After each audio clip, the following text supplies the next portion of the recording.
Welcome to Real Talk Session. This is your time, your space to pause, reflect, and be heard. Here, we talk about real life, the challenges, the changes, and the choices that shape who we are.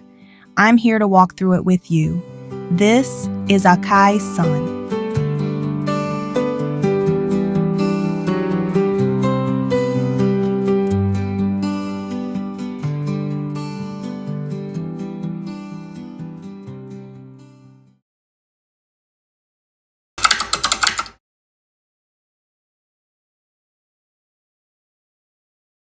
Welcome back, Jenna. It's good to see you again.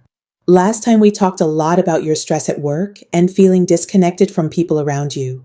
Today, I thought we might explore something lighter, but also very powerful. Laughter. Specifically, how laughter strengthens our connections. How does that sound to you? Honestly, refreshing. I don't think I've really laughed much lately. That's exactly why it might be important. Laughter isn't just entertainment, it's medicine for connection, for healing, and even for stress release. And sometimes, when life feels heavy, we forget to give ourselves permission to laugh. I've always been the serious one in my family and at work. People depend on me to get things done, to stay calm under pressure, to think things through logically. And I'm proud of that, I really am. But I've realized lately that I've lost that lightness I used to have, that ability to laugh easily, to joke around without worrying how it comes across. It's like I traded laughter for responsibility.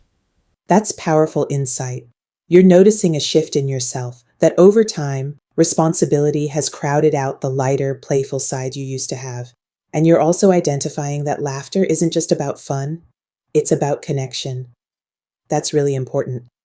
Can you tell me a moment recently where you felt that difference most strongly? Where you noticed laughter around you, but felt unable to join in? I manage a big team at work. Everyone's always under deadlines, stressed, watching the clock, and I feel like I need to keep things moving. But sometimes I notice that the teams that joke with each other, that laugh, they seem closer, more bonded. Meanwhile, with my team, I'm all about structure, clarity, and progress, which works, but it feels heavy. And I think people see me as approachable only when it's about tasks, not when it's about connection. That's really honest, Jenna. What I hear is that you're providing safety and reliability, which is a gift to your team, but you're also sensing a gap in warmth and ease, and part of you wants to give permission to yourself and to others for moments of levity. It's almost like you're longing for balance, still being responsible, but not at the cost of joy. It's not just work either. At home with my partner, I catch myself shutting down moments of silliness. Sometimes he'll start dancing around the kitchen while we're making dinner, and instead of laughing or joining him, I'll say something like, "Let's just finish cooking so we can eat." And the way his face falls, it feels like I've just dimmed his spark. And that breaks me, because I don't want him to think I don't value that joy. The truth is I do. But something in me resists, like I don't know how to loosen up anymore. Thank you for being so open about that. You just described something a lot of people struggle with, the tension between efficiency and connection. In that moment with your partner, you chose productivity, finishing the task. But what you really wanted was to join joy. And here's the key. Those playful moments aren't a distraction from life. They are life. They're the glue. If you think back, do you remember a time when you felt free to laugh without holding back? Or the last time you laughed so hard you almost couldn't stop? Wow.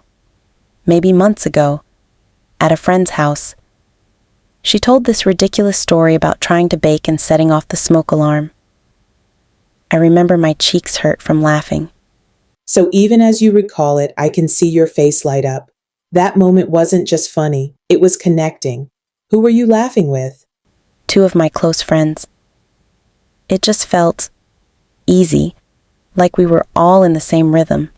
Exactly. Laughter is synchrony. It aligns people without needing words. When we laugh together, our brains actually release chemicals, endorphins and oxytocin, the same bonding hormone that deepens trust and intimacy. So when you laughed that night, it wasn't just comedy, it was closeness. You've mentioned before feeling a little out of sync with coworkers and even friends lately. Do you notice that lack of laughter plays a role? Yes, at work especially. Everyone is so serious. And with my friends, I think I've been so stressed that I'm not bringing any lightness to the table. And it hurts to admit this, but I envy the people who can light up a room with laughter. I watch them connect instantly with others, break down tension with a joke, or share this unspoken bond through humor. I want that, but when I try, I feel awkward, like I'm forcing it, and then I retreat back into silence or seriousness. That awkwardness is normal. Laughter is like a muscle. If you haven't used it in a while, it feels stiff, but muscles grow with use. The thing is, I don't want my partner, or my friends, or even my coworkers, to just see me as reliable. I want them to feel warmth with me, to feel lightness. I want to be part of those laughing moments that make people feel connected. I want to be seen as more than just the serious one. I want to laugh again, genuinely, freely, without overthinking it. You don't need to be the comedian in the room. You just need to allow yourself to laugh, to join in. Sometimes connection isn't about creating the laugh, it's about receiving it, letting it wash over you. But I don't know where to start. How do you relearn joy? How do you get back to a place where laughter doesn't feel like a performance, but something that just bubbles up naturally? Would you be open to a quick exercise with me right now? Sure, I guess. Okay, we're going to do something simple, a short laughter exercise session. Nothing forced or fake, just an exercise to remind your body how it feels. I'll guide it and we'll do it together. I'll start with a chuckle, even if it feels silly, and I'd like you to join me. We're not aiming for perfect, we're just showing your body that it's safe to laugh. What if laughter wasn't just something that happens, but something you could actually choose to bring as a gift to relationships? That's interesting. I never thought of it like that.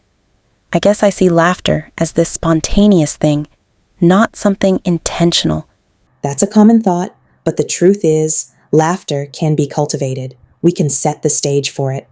Sometimes by not taking ourselves too seriously, by allowing playfulness, or even by practicing laughter exercises.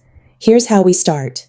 We take a deep breath in, and on the exhale, instead of a sigh, we let out a gentle chuckle. Ready?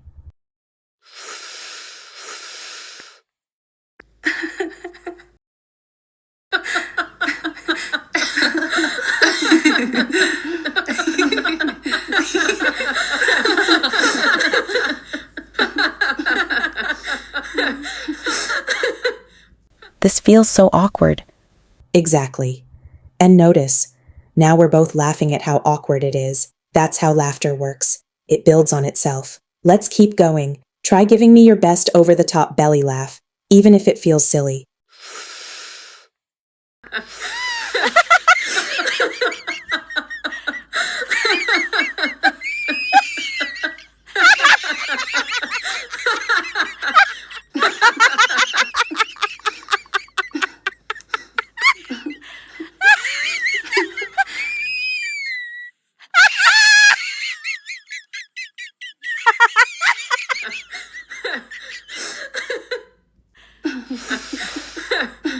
Oh my goodness.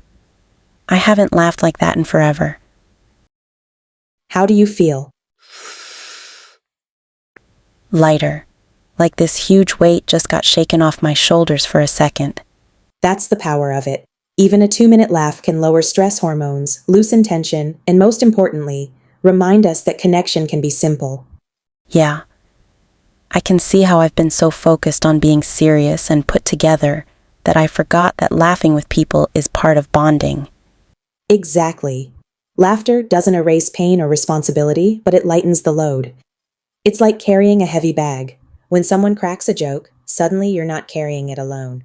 So, what do I do now? How do I bring this into my daily life without feeling fake? Great question. Here are a few small doable practices for this week. 1. Pause before dismissing play. When your partner does something silly, instead of shutting it down, pause, take a breath, and try joining in for 10 seconds, even if it feels small. 2. Notice and join, don't force. At work, if someone makes a lighthearted comment, let yourself smile or laugh with them. You don't need to create the joke, just receive it. Schedule joy. Once this week, watch a comedy show, funny video, or movie with someone else. Let shared laughter be the point. 4. Reflect each night. Before bed, ask yourself, did I laugh today? With whom? How did it feel? Even awareness builds the muscle. Let me hear your thoughts. How can you bring more laughter into your week? Maybe watching a comedy show instead of the news every night. And maybe calling that friend who always cracks me up. At a deeper level, Jenna, laughter is really about vulnerability. It says, I'm willing to let my guard down and be fully human with you. And that's why it strengthens connections. It's not about being funny, it's about being open. As we wrap up, here's your growth challenge. This week, intentionally create at least 3 moments of shared laughter. It could be with your mate, co-workers, or even strangers. That makes sense. When I laugh with someone, I feel closer, like walls drop. Exactly. And connection grows from those moments. Notice how the energy of the room changes, and afterward, reflect on how it made you feel. Okay, I think I can do that. Good. Remember, healing doesn't always come from heavy lifting. Sometimes it comes from laughter. Honestly, this already feels amazing, like progress.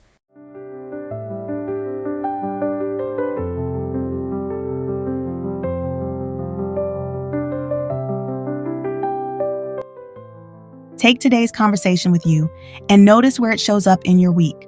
Until next time, this is Akai Sain.